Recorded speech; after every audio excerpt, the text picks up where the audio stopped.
Here comes the money.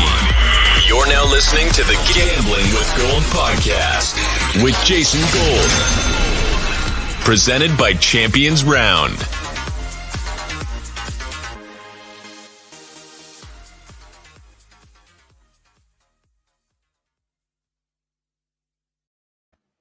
Welcome to episode 54 of Gambling with Gold. My name is Jason Gold, and as always, I am joined by my buddy from the Action Network, Dan Titus. Dan, I assume that you're not the one that put $4.5 million on the Bengals, but that's some Degen shit. That's what we're going to talk about on this show. It's going to be an exciting day. Yeah, man, I wish it was me. It was not. So, yeah, right now I'm focused. Actually, I'm going to throw in some bets on the Pro Bowl. It's pretty gross shit, but, you know, I got to have a little fun. It's a nice little off week, bye week for the NFL here. Like the skills challenge that they did last week, or the other day. So, yeah, man, might as well keep the action flowing here as we anticipate the Super Bowl. Should we talk about some Pro Bowl bets off the top? Because we have a 7-6 contest for it. Nice little lead in there. We're giving away a Deebo Samuel jersey for whoever wins our 7-6 contest for the Pro Bowl. We also have one for Herbert for the Senior Bowl. Senior Bowl is happening Saturday. We're giving that away for first place. And then right after this show, Friday, 10 or 11:30, we're giving away a Tom Brady helmet on Twitter Spaces, so come join us for that. Pro Bowl bets. What do you got? I'm going with unders, man. I'm taking all of the unders on the running backs. There is an interesting clause this year that I guess the offensive line gets an incentive to a charity if one of the teams rushes for over 100 yards. But yeah, so I'm going to take Jonathan Taylor under 12.5 receiving yards. That was a nice one that I grabbed there. Derrick Henry, I'm also not expecting him to play much. Also tailing, if there's any lines for anybody that just lost in the divisional round, I'm taking unders on those guys because I don't expect them to play much.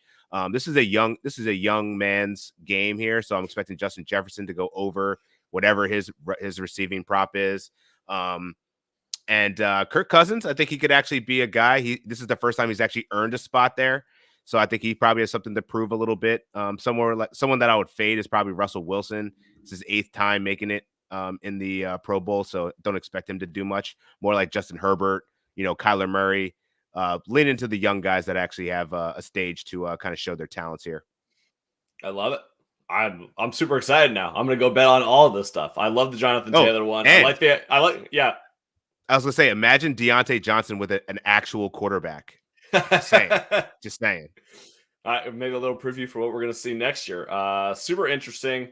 I definitely want to bet the Taylor one. I definitely like the idea of fading like Tyreek, Deebo. You saw Tyreek in the 40 yesterday. He didn't care. Yeah. He didn't try. He wanted no part of that deal. So I could definitely see him not having a good game. Love the JJ idea. So I'm with you. I'm going to have to go place a lot of bets. I didn't think this would be a big gambling weekend for me. I'm an idiot. Every weekend's a big gambling week for me. It's just going to supplement your college betting degenerateness. Oh, well, it's okay. It's Friday slate of college basketball, and I have 17 bets. So that's probably an issue. There's only 20 games on the board. I have 17 bets. That's not really how you make money, but that's how you have a lot of fun.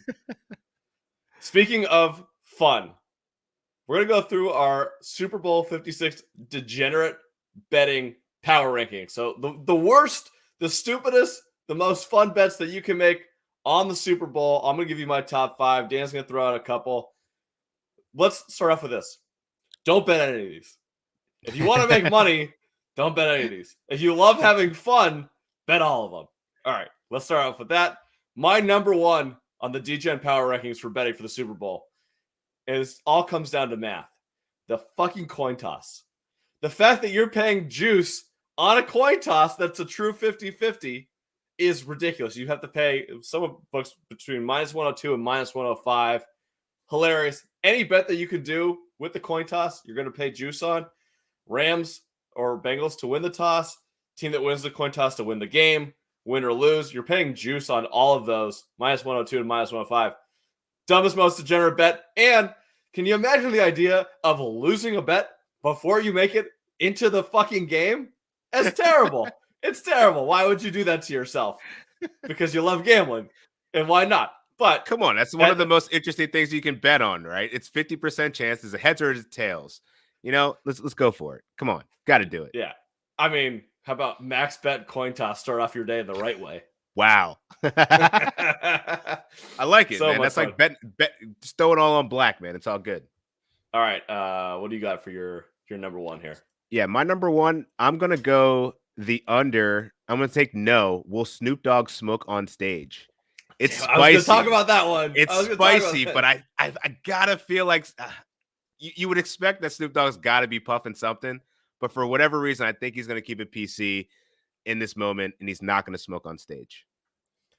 I would assume that he's not going to smoke on stage because it's the NFL and they don't like having any fun. All right, True. so No fun league. My number two thing on my Degen power rankings was the national anthem and any of the halftime props. So I'm with you here.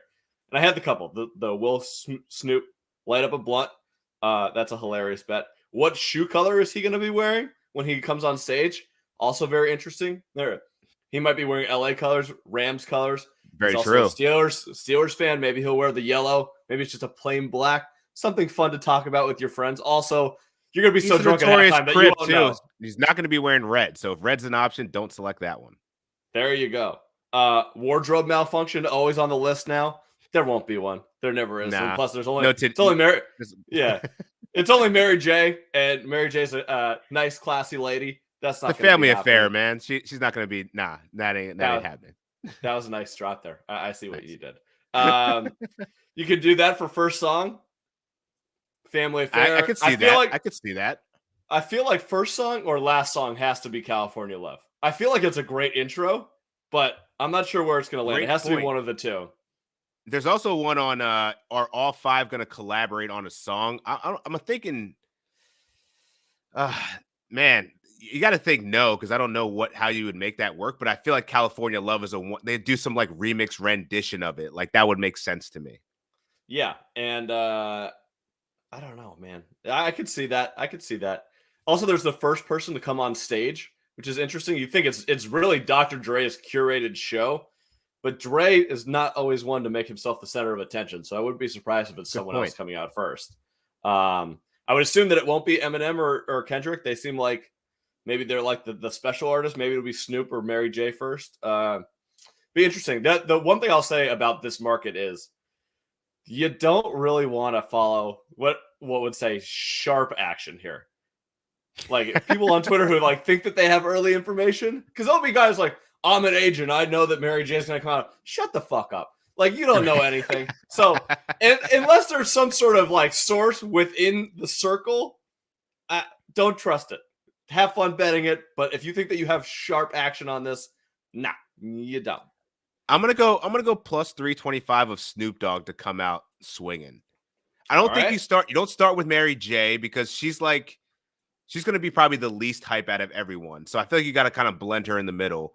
I could see you making a splash with Eminem to start it out, but like he's too upper echelon to just be brought out first. I feel like Uncle Snoop's gonna be that guy that's gonna be like, yo, let me get this party started, get you on some gin and juice, get the vibes going. Then you throw in like Kendrick, then you bring in Mary, then you go Eminem, and then Dre. But that's just that's what I'm thinking.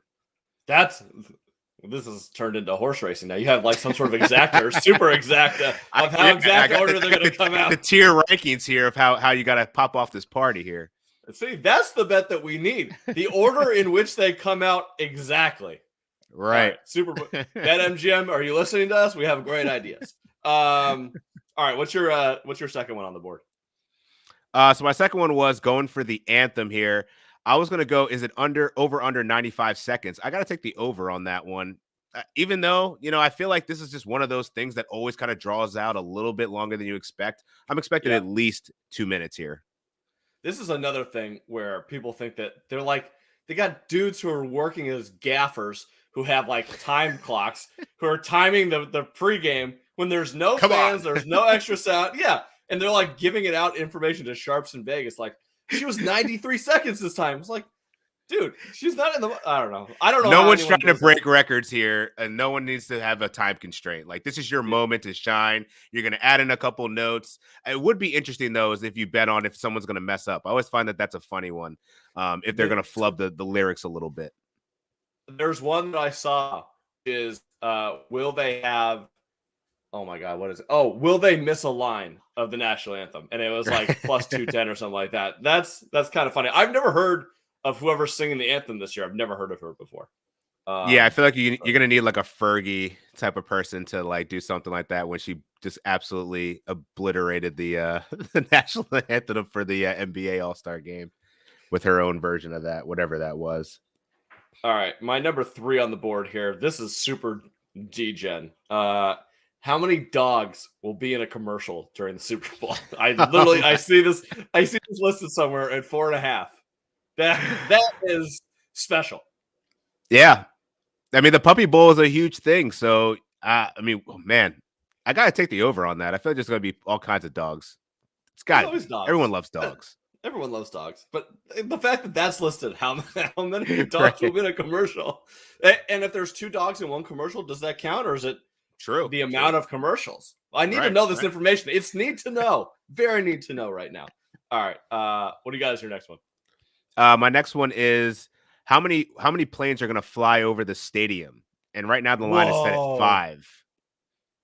Yeah. You got to be. That's really a bet? Yeah, it's a bet. So I'm thinking of the Flying incredible. V. You know, they always have this like formation of like, you know, some, you know, Blue Angels or F-35s or whatever they're going to have. I got to take the over on 5, man. Come on. It's in LA, SoFi Stadium. Really dope. You got to have more than 5 planes. You know where my dumb brain went? Because it's over LAX. I thought they literally meant like commercial planes that will fly over LA.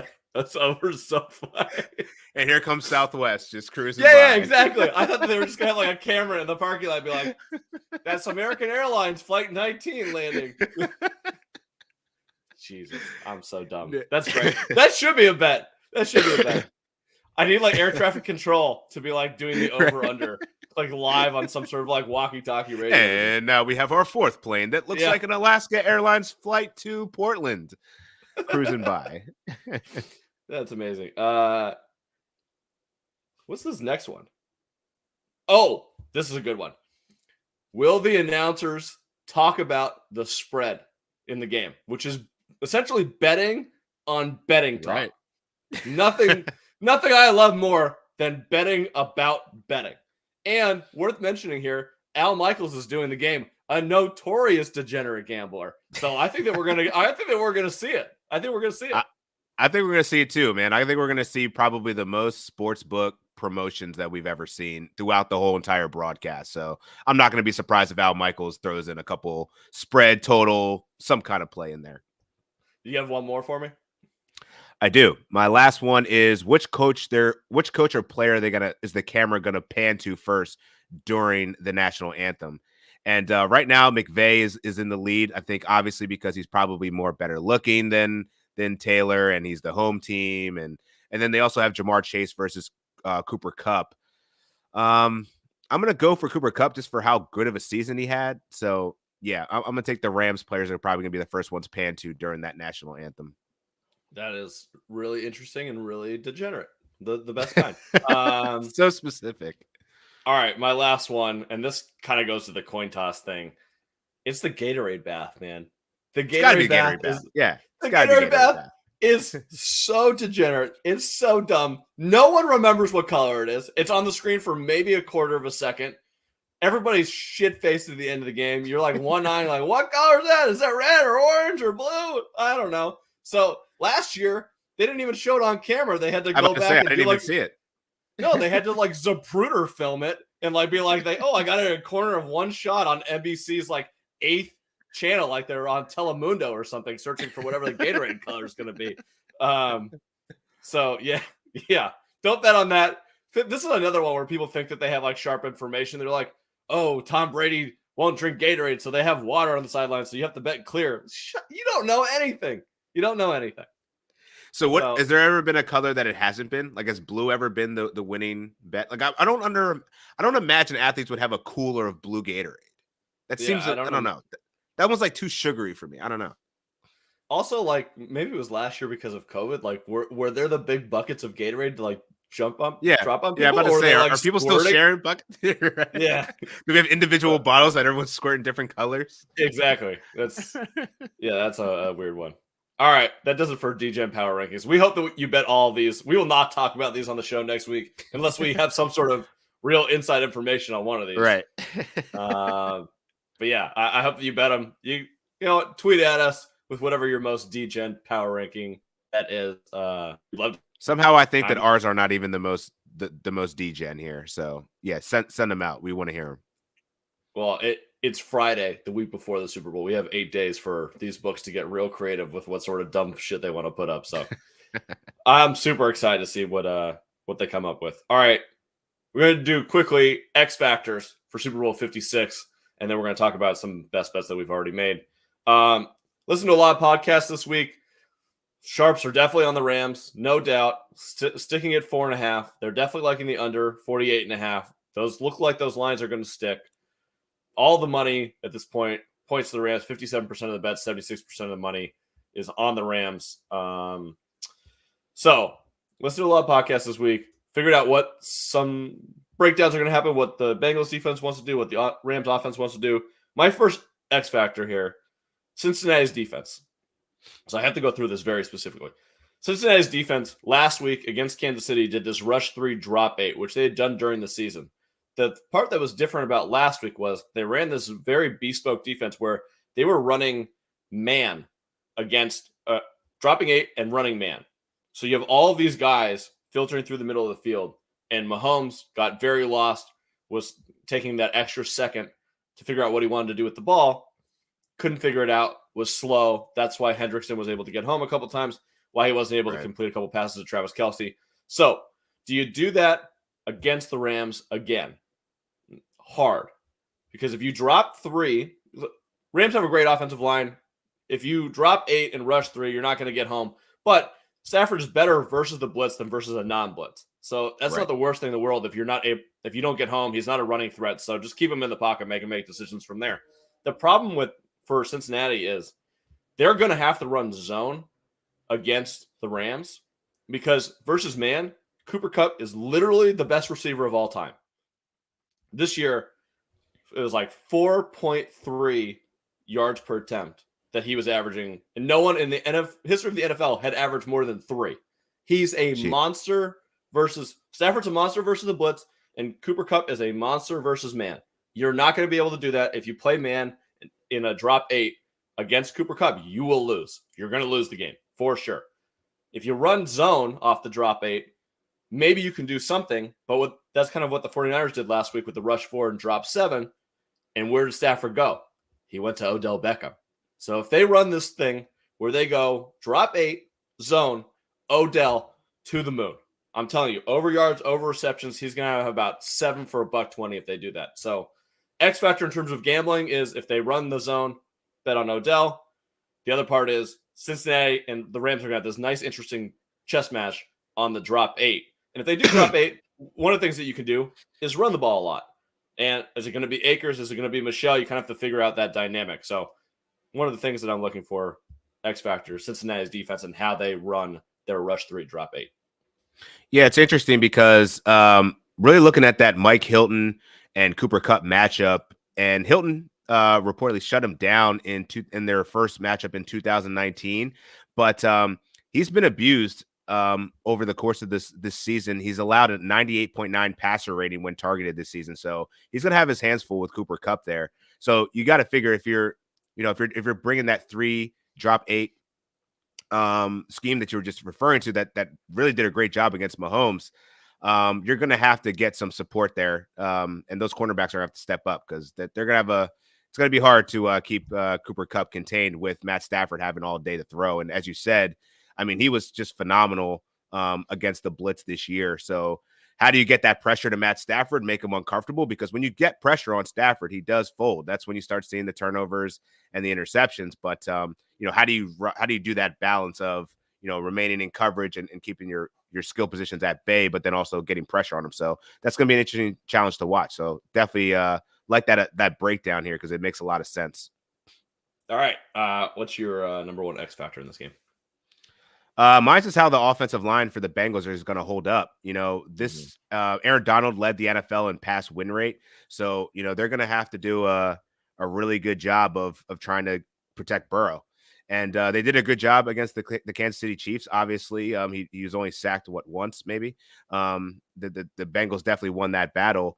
But you saw I think that they learned from the Titans matchup. Maybe you want to bring in those tight ends, get more people on the line, give a little bit more support to that offensive line. If they can hold up, I think we could see Joe Burrow have enough time to actually pass the ball here. Wouldn't be surprised if Joe Mixon gets busy early. They did a really good job of establishing the run. That's going to be key to controlling this game and the clock and winning in the trenches. And you got to keep them honest, right? Because if the Rams get any sense that you're going to be passing, I mean, that's when they're going to get that pressure. So they're going to have to keep them at bay with that offensive line.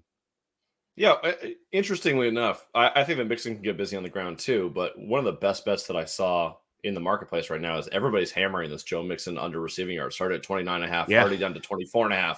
What's your read on that situation? Because BetMGM, I believe, tweeted out that is the most heavily bet prop right now on the board, coming down from 29.5 to 24.5. And usually I like these Mixon overs. Why do you think it's dropping so hard?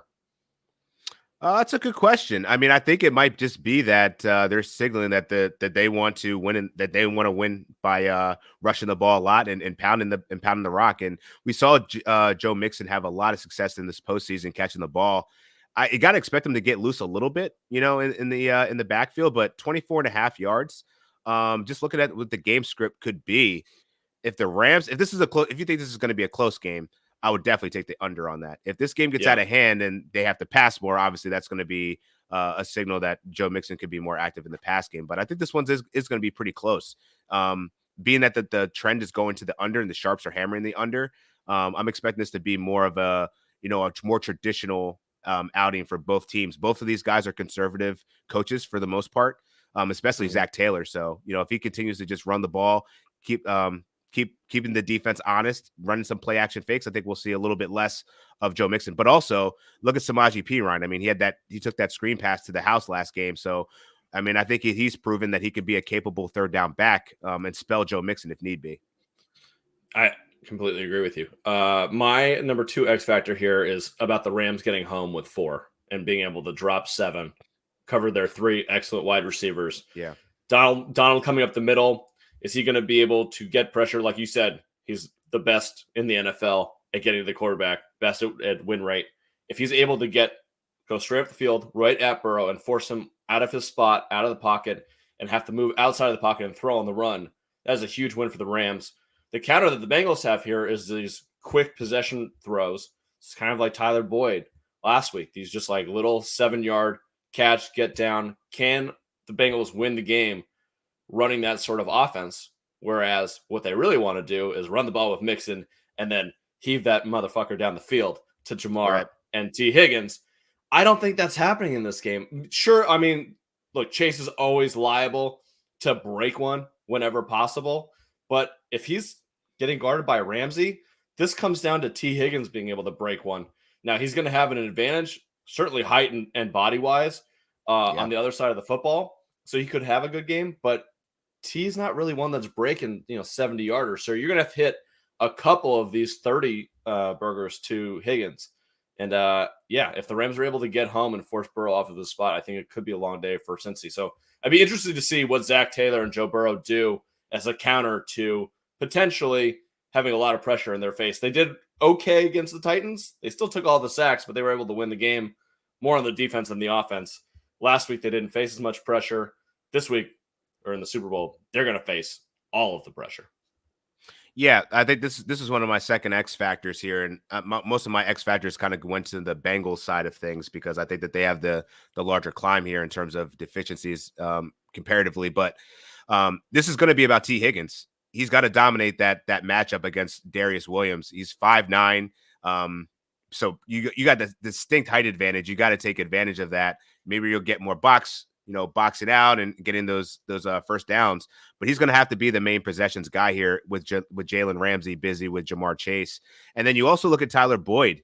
I think he has a pretty favorable matchup as well. He's going to be going up against David Long Jr., who had a 92.7 QB rating allowed when targeted this year. So these secondary wide receivers have got to step up for the Bengals and Joe Burrow here. I don't think you can rely on Jamar Chase to have these explosive 70, 80-yard type plays throughout the game here. This is really going to have to be a mismatch and taking care of those advantages where you have them on those other cornerbacks, the nickel corner and the slot corners. Gotcha. All right. My third X factor, just the Rams experience in the Super Bowl. A lot of these guys have been there before. Cooper was in the first one against the Patriots. So was Right. Donald. A lot of their guys were. McVay obviously now has Super Bowl head coaching experience, and he probably learned a lot in the loss. Usually learn more in defeat than in victory. So hopefully he took a lot from how to prepare for this week and this game. Sure. From the last one, if you're a Rams fan, if you're the Bengals, hopefully he learned nothing. So and then also you talk about guys. So Stafford doesn't have the experience, but guys that they brought in, Von Miller, Eric Weddle, these guys have tons of playoff experience. They know exactly what they're going to be in for. The Bengals have basically no one on their team that has had any real playoff success beyond this year or any Super Bowl experience. Maybe that's a good thing. I'm interested to see sometimes this youthful exuberance, inexperience, I don't know what I'm in for type of thing. Sometimes that works out. You don't get nervous for the moment. You know that you have so many years ahead of you. You just go out there and play football. I'm wondering which side is going to be more valuable in this one. The last point about the experiences, is it weird for me to say that Joe Burrow has more big game experience than Matthew Stafford? Because I don't think it's that weird to say. How good was Stafford at Georgia? I mean, obviously, he was number one pick, but they didn't play for anything big. They never even played for an SEC championship, I don't believe, during his time at Georgia. Joe went through all the big games. He was on the Ohio State teams. They were always in big games. He was at LSU. Obviously, he went to a championship. Now he's went through 3 playoff games, which is basically the exact. Stafford's been 6 playoff games. It's not that different. He didn't get very far. Yeah, exactly. So I think that Joe's experience probably in the playoff game and the national championship will probably be pretty beneficial to him this week. As for everybody else, I don't know. They might get more nervous, but from the quarterback position, I think that Burrow definitely has more experience in big games than Stafford does, which is kind of wild. Yeah, it's going to be just the caliber of Joe Burrow at this point. Like I don't think many people saw the ascension and him hitting this quickly, especially after coming off a serious knee injury. But just his confidence that he has. And you're right. I think he's not scared of this moment. He's been in this, essentially he hasn't had, he had one down year and then he's been right back on center stage again. So whereas Matt Stafford's had like a nice layoff of being in Detroit, of just being mediocre, if not, borderline suspect all of his career. So I think Joe Burrow definitely is going to be able to handle this moment. And who knows, maybe we do see Stafford unfold a little bit, but I don't know. I think he's got enough veteran leadership in that locker room to your point that he'll be ready. Yep. Von Miller's already won a Super Bowl with a quarterback who basically couldn't throw the ball. So I think that they're going to have some good experience and know exactly what they're going to have to do. Von and Aaron Donald will have that defense in a good position. So just want to ask you real quick, what do you think if the Rams win this? What do you think that this does for Stafford's chances of? He's already better than Joe Flacco, right? Like by bar none. But he's not a system quarterback. He's never been that. He's going to have records, But when it's all said and done, this guy throws. He's got so many garbage time yards that he's going to be up there and within the top 10 in passing if he continues to play till he's like 37 or 38 or so. Do you think this could give him a chance to make the Hall of Fame? He came into the league so young and has had so many seasons where he's been healthy-ish. If you go look, like he was the fastest to like every single like 10,000 yard mark. He's like the fastest to it.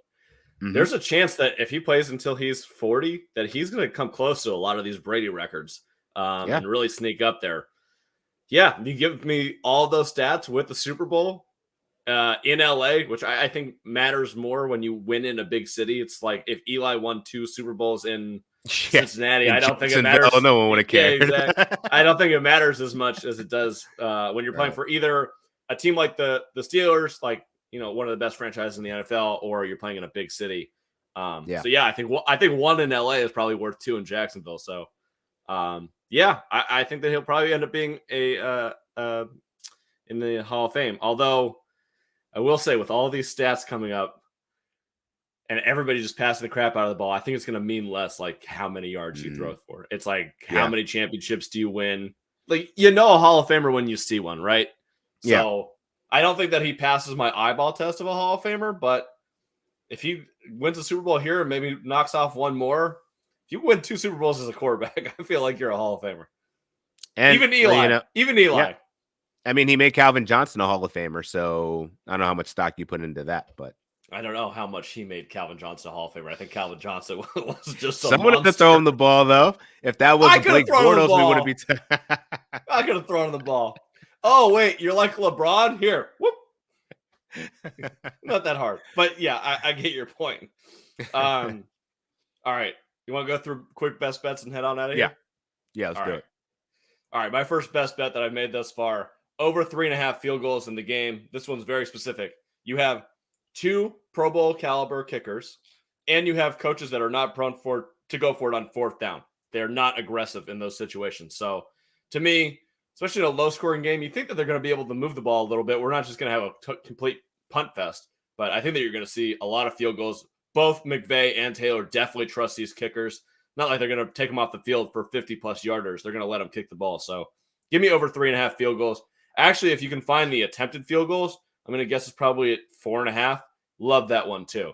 I think there might be a long miss at some point during this game. So give me the over 3.5 field goals as my early best bet. Yeah, I love that. My first best bet actually is pretty similar to that. I'm taking Evan McPherson over 1.5 field goals made. He's made over 2 in 7 straight games. And yeah, I think that, you just talked about the conservativeness of Zach Taylor. We know his reliability. I don't think there's going to be any issue kicking in SoFi Stadium. This guy is locked in. This is what pays off when you spend a high draft capital on a kicker that's this good. And this dude his nerves are there. So I don't think he's getting shook in the moment. I see him definitely hitting at least 2 field goals here. All right. What's your best bet here? That was my best bet. Over McPherson over 1.5 field goals. I'm like already on this, field goals. All right, cool. That was locks, all of them locks. On the other side, I would take the same one for Matt Gay also. Matt Gay. If you can find, if you can find that at 1.5 too. I think it all leads in. When we talked about it on text, 2 field goals each, perfect. Everybody goes home happy. I have another one that I want to sneak in here really quickly. Akers under 16.5 rush attempts. I think that he's a little bit more banged up than we think. I think it's going to be more of a split between him and Michelle. I do not necessarily think this is going to be a game script of them running the crap out of the ball. 16.5 seems really high. I can't see Akers getting 17 carries in this game. I think it's going to be more like somewhere between 11 and 13. So I would actually bet this down a little bit too. But if you can get the 16.5 in here, or if it goes to 17, oh boy, I'm going to throw a lot of money on that. I like that. I love that, actually. All right.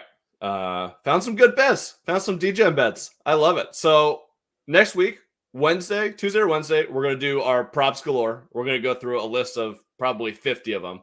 I'm going to send to Dan over the weekend. And then Friday, we're going to do all of our best bets. It's going to be great. I can't wait. Somehow, I planned this out where so this was episode 54. Episode 55 is on Wednesday. And literally for Super Bowl 56, we are doing episode 56 of the Super Bowl. I don't know how I'm that, but so yeah, we look forward to talking to you guys twice next week. Until then, good luck on all of the Pro Bowl bets, Senior Bowl bets, golf bets, college basketball, degenerate bets. Make sure you keep a bankroll for next weekend because you're going to need it. Don't blow it all this week. We're going to need it. That's my last part of it. All right. See you guys later. All right, Joe.